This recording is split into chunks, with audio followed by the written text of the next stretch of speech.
I want to start today with a question that, well, it sounds incredibly simple. Okay. It's the kind of question you answer on a government form without even blinking. How many times have you been born? Oh, wow. It feels like a trick question right out of the gate. Right. Because the standard answer, I mean, the one on your passport, the one that dictates when you get cake and presents is obviously once. You have one entry date, Right. one start to the timeline. Yeah, exactly. That's That's the biological answer, the worldly answer. But today, we are looking at a stack of sources that are going to completely dismantle that timeline. I love that. We're doing a deep dive into materials from a channel called Time Detective, or in Thai, it's Naksweep Kamwela. Right. Time detective. Yeah, and they've put together this really fascinating collection of notes, articles, and a video script. It's titled Birth the Mind That Arises and Ceases Immeasurably. And time detective is honestly a fitting name for this. Yeah. Because the investigation here is forensic. If we follow the logic in these documents, the answer to how many times have you been born isn't once. It's not even 10 times. Yeah. It might be millions of times. Today. Like before you even finished your morning coffee. That is just, it's a staggering concept. It sounds almost like science fiction at first. Yeah, like parallel universes or something. Exactly, like glitching timelines. But this is actually a deep dive into ancient philosophy, specifically the Buddhist concept of birth, or jati. Correct. And our mission today, really the core of this deep dive, is to understand why this source claims that birth isn't just a physical event. It's not just something that happens in a hospital ward with doctors and nurses. Right, it's something else entirely. It is a rapid-fire psychological process. Yeah. It defines our reality, and according to the text, it is the actual mechanical engine of our suffering. I really love when we take a word we use every single day, like birth, and realize we've just been using a very narrow definition of it. Yeah. But I do have to play devil's advocate here immediately. Go for it. If we just redefine words to mean whatever we want, doesn't the philosophy kind of lose its grounding? Like, if birth just means having a thought, are we just playing word games here? That's a totally fair skepticism. It sounds like semantic gymnastics. Yeah. But the source material argues this isn't a metaphorical redefinition at all. They argue this is the literal definition of existence. Oh, interesting. Literal. Right. The source suggests that understanding this specific high-speed mechanics of birth is actually the key. It's the only way to find the ultimate peace mentioned in these ancient texts. Wow. Because if you only treat birth as a physical event, you miss the root cause of stress entirely. You're essentially trying to fix the building when the problem is in the blueprint. Okay, I like that analogy. So we're looking at the physics of the mind today. Let's really unpack this. Let's do it. The source material draws a sharp contrast right out of the gate between the common view and the truth, according to the Dhammacakkappavattana Sutta. Yeah, so the common view is what we just said, a baby leaving the womb. Physical entry into the world. Everyone agrees on that. Right. But the source highlights a specific phrase from the Sutta Jatipidukka, which translates to birth is suffering. Jatipidukka. Now, usually when people hear life is suffering or birth is suffering, they just think Buddhism is really pessimistic. Oh, absolutely. Like, oh, being born is hard work, bills are expensive, life is just a drag. It feels like a complaint about daily life. Exactly. And that's the surface level reading that most people get stuck on. But the time detective sources are pushing for a highly technical reading here. Okay. They argue that in this context, birth isn't about a person or a soul appearing in the world. It is the arising of the five aggregates, or the khandhas. Now, we've touched on the aggregates in previous deep dives, but we need to be precise here because this is the actual machinery they're talking about. Right, we have to define them. So we're talking about form, feeling, perception, mental formations, and consciousness, the basic building blocks of us. But walk me through the mechanics of that. How is the arising of those things a birth? Think of it kind of like a recipe. You have flour, sugar, eggs, butter. Separately, they are just ingredients, right? So you're just sitting on the counter. Right. But when you mix them together and apply heat, you get cake. You have created a completely new entity. Okay, I'm following. The source argues that birth is the exact moment these components found.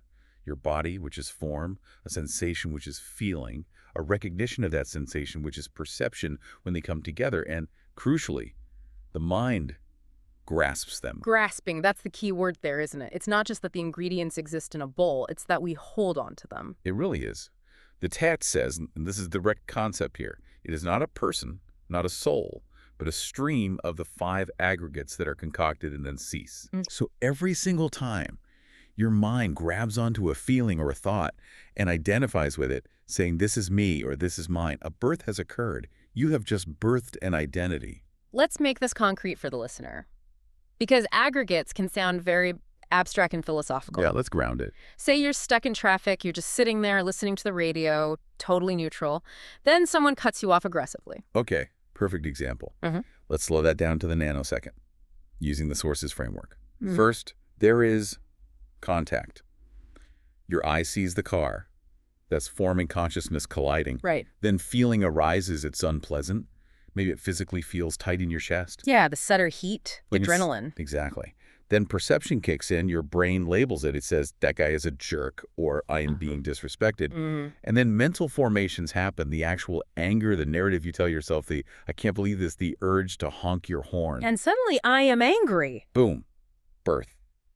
You've literally just been born into a state of anger. You now exist as an angry driver. A moment ago, you were bored radio listener. Yeah. Now, you are a completely different entity, angry driver. The source material says this isn't just a mood swing. It is the arising of suffering itself. That act of grasping and becoming is the suffering. So it's not that birth leads to suffering later on down the line. The very construction of that I in that moment is the stress. Precisely. Because that angry driver birth is unstable. It requires a lot of energy to maintain. It physically hurts. And this changes the timeline of life completely. How so? Well, we aren't looking at a timeline of 80 years anymore. We are looking at a timeline of frames in a film. Which brings us directly to the physics of the mind section of the notes. Right. The source makes a claim about speed here that is honestly really hard to wrap your head around. It compares the mind to the speed of light. It does, yeah. The notes state that the arising and ceasing of the mind is faster than the speed of light. Now hold on a second. Light travels at what? 186,000 miles per second? Are they speaking metaphorically here? Because that sounds like a flat-out violation of physics. Well, they are using modern physics metaphors to describe ancient phenomenological observations. The point isn't about photons in a vacuum. It's about measurability. Okay, explain that. The source says, in one day, how many times are you born? Not past life to this life. But every moment you think, every moment you feel, the 5 aggregates are concocted anew and then extinguish. The claim is that the frequency is so incredibly high, it's effectively immeasurable. That is relentless. It implies we are popping in and out of existence constantly, kind of like a strobe light. Exactly like a strobe light. But if that's true, if I'm turning on and off, why does my life feel so continuous? I feel like the exact same person who woke up this morning. I don't feel like I'm flickering. If I'm dying millions of times a day, shouldn't I notice the gaps? That is what they call the illusion of continuity. The source references a very strict rule from the Anguttara Nikaya here. It says the mind is singular. It arises one at a time, ceases one at a time. No two minds exist simultaneously. One at a time, so there's absolutely no overlap. No overlap whatsoever. Think of a flip book. You know those little pads of paper where you draw a stick figure on the corner of every page, and it moves just slightly each time? Oh, yeah, I used to make those all the time in school. You flip it really fast, and the stick figure looks like it's walking across the page. Right. But if you stop flipping it, what do you actually have? Well, you just have a bunch of separate pieces of paper, static images. Exactly. The stick figure isn't actually moving. The stick figure doesn't even exist as a continuous entity. Right. The movement is entirely a trick of the brain stitching together those static images that are appearing and disappearing so rapidly.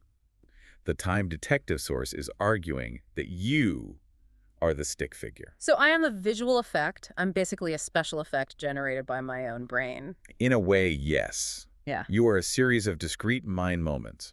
One rises a moment of hearing my voice right now, and then it dies immediately. It's completely gone. Then the next moment arises, processing the meaning of what I just said, and that dies too. The source implies there is no permanent self that persists or hangs around between the pages of the flip book, not even for a millisecond. That is, honestly, it's dizzying. It makes you feel very ungrounded and has a really weird implication for how we experience time, doesn't it? It's a profound philosophical point. The source states that the mind actually has no time. No time. Because it arises and vanishes so instantly, it's just too fast for earthly clocks to measure. You can't put a stopwatch on a single moment of consciousness, because by the time you press the button, that specific version of you is already dead and replaced by a new one. So we are essentially living in a rapid-fire strobe light of existence, but we perceive it as a steady, solid beam.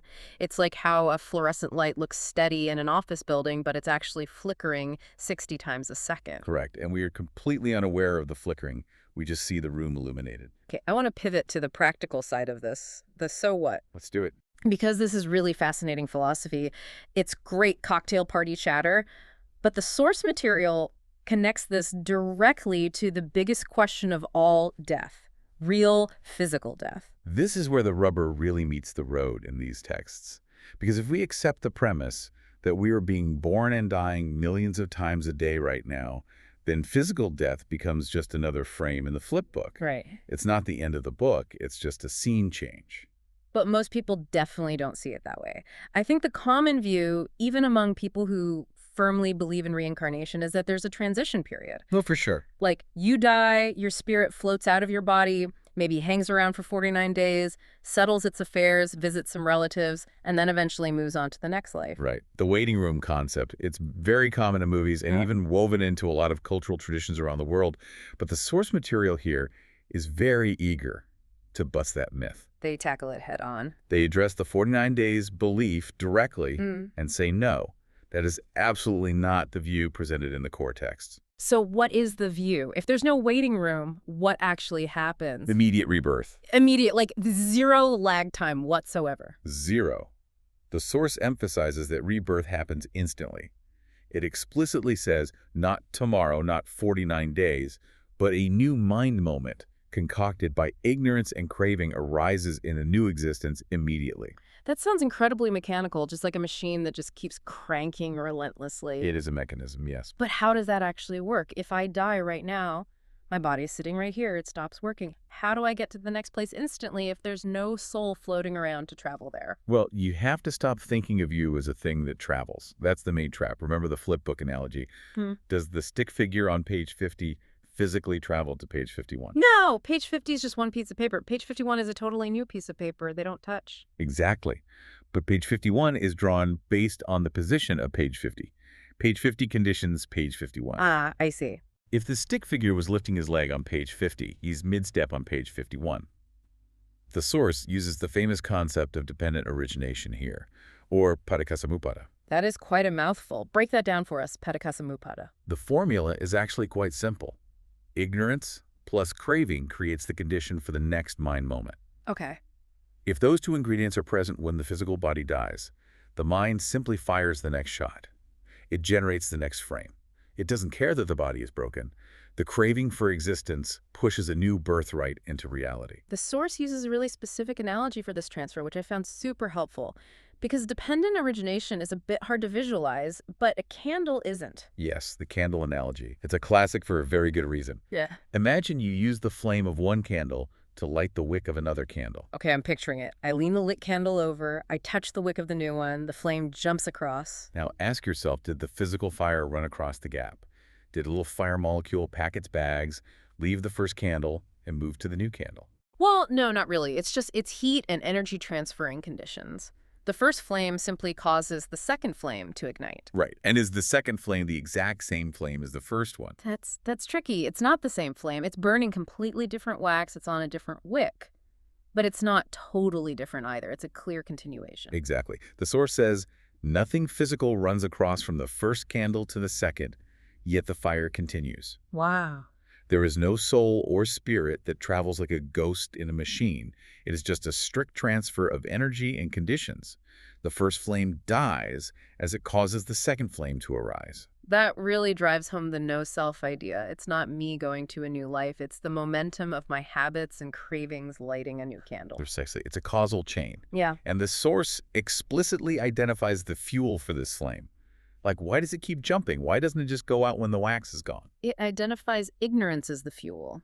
Avijja, or ignorance. Specifically, ignorance of the Four Noble Truths. As long as the mind doesn't fully understand the reality of suffering and non-self, it just keeps generating that spark. It keeps wanting to be. So the flame keeps jumping to the next wick.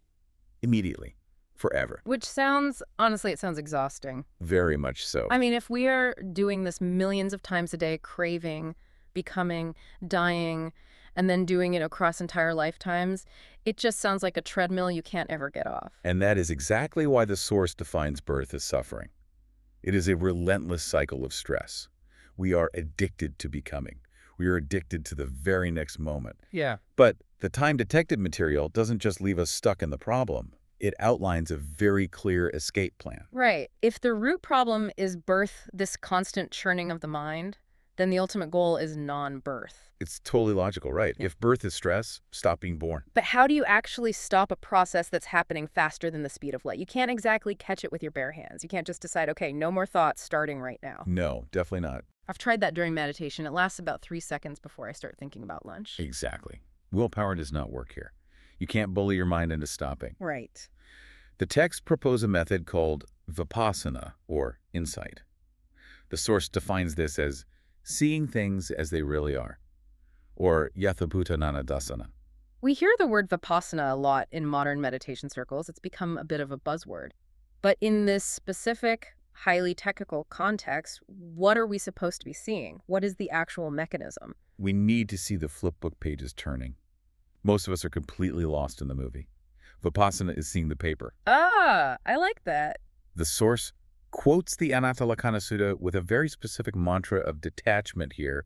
This is not mine, this is not me, this is not myself. This is not mine, this is not me, this is not myself. So applying that to our traffic example from earlier, instead of getting angry and saying, I am angry, what do you actually do in that split second? You observe the physical sensation of heat in your chest.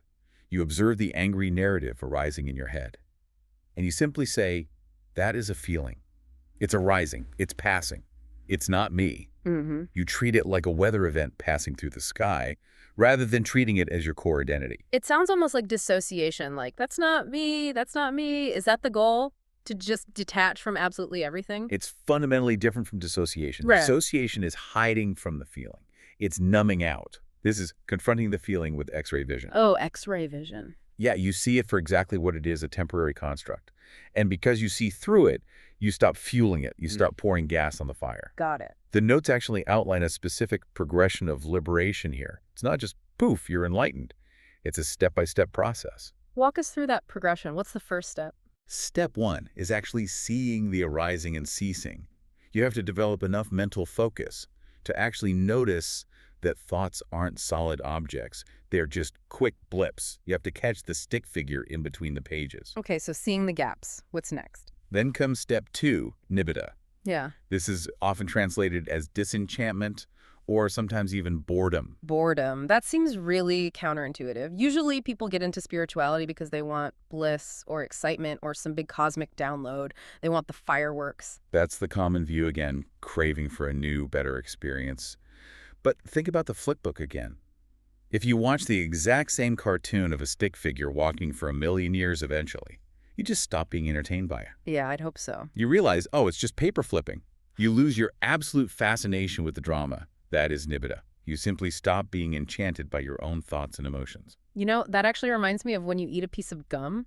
At first, it's super flavorful and intense. That's the birth. That's the excitement of it. Right. But after chewing it for an hour, it's just this flavorless rubber. You just want to spit it out. That's a great analogy. Nibbida is realizing the gum has completely lost its flavor. You aren't furiously angry at the gum. You aren't violently fighting the gum. You just aren't interested in chewing it anymore. You realize it's not providing any actual nutrition. So what happens after you get bored of your own internal drama? After you realize the gum is flavorless? Dispassion. The clinging naturally fades away because you just aren't interested. And once that clinging fades, the cycle finally stops. This leads to cessation. Dukkha, or suffering, ends. And that is the non-birth. Yes. The Source explains that when one truly sees this mechanism with wisdom, the fuel supply is cut off. Ignorance is entirely replaced by wisdom. The flame doesn't jump to the next candle because there is no longer any craving to be anything. It's really interesting because the Source says the result is peace. It describes this non-birth as the ultimate peace. It's not nothingness in some dark, scary way. It's just the end of the treadmill. It connects back to that idea of the clock we talked about earlier. Right. The source says, if you see the birth with wisdom, you won't have to calculate when was I born, because there will be no more birth. You effectively step completely out of time. You step out of the flipbook and into the room where the flipbook is actually being held. This whole deep dive really highlights an incredible paradox for me. We are so obsessed with measuring our age in years. We celebrate birthdays with cake. We worry about getting wrinkles. We worry about our legacy and how much time we have left. But this source argues that the most important births are happening faster than a nanosecond right now while we're literally recording this. That's exactly the time detective perspective. We are deeply worried about the macro level, our career, our lifespan, while the micro level is where the actual mechanics of suffering are actively happening. Right. We're constantly trying to fix the movie projected on the screen instead of just turning around looking at the projector itself. There was a quote from the Agana Sutta commentary in the notes that really stuck with me. It seemed to perfectly sum up the difference between the average person and someone who has really grasped this concept. Yes, I know the one. An uninstructed person knows they are born. A noble disciple knows there is no more birth. That is just profound. The uninstructed person is still totally trapped in the story. Like, I was born in 1990, I am this old, I am this specific person. Right. But the noble disciple sees right through the story to the stark mechanism underneath. And that specific knowledge is what breaks the chain. It's the difference between being a terrified character in a horror movie and realizing you were just sitting in a theater watching a screen. Yeah. Once you know it's just a screen, the drama doesn't hurt you anymore. The gunshots in the movie can't actually hit you. You are completely safe. It really makes you rethink your own internal monologue. Every single time I say I want this or I hate that, I'm basically throwing another log on the fire. You are lighting another candle. And the fundamental question the source leaves us with is, are you aware you're doing it? Or is it just happening on pure autopilot? I want to leave our listeners with a thought that came up for me while reading through all this. It's a bit of a mind bender. Oh, I love those. Let's hear it. If we follow this logic completely, that we are being born and dying every single time the mind shifts, every time we have a new thought, then who is the you that started listening to this deep dive? Right. The person who pressed play 15 minutes ago. Exactly. Is that the exact same you that is finishing it right now? Or have there been 10,000 births and deaths between our intro and this outro? If the source is right, the you that pressed play is long gone. That specific version of the aggregate stream has ceased forever. And the you hearing my voice right now is just the current flame on the wick, conditioned entirely by what you just heard. A little existential crisis to end your day. But seriously, this material from Time Detective is so fascinating because it takes something we completely take for granted, our own continuity, and asks us to look much, much closer. Closer and faster. Exactly. Thanks for joining us on this deep dive into the speed of the mind. Stay curious, keep questioning your reality, and we will see you, or whatever the next version of you is, in the next deep dive.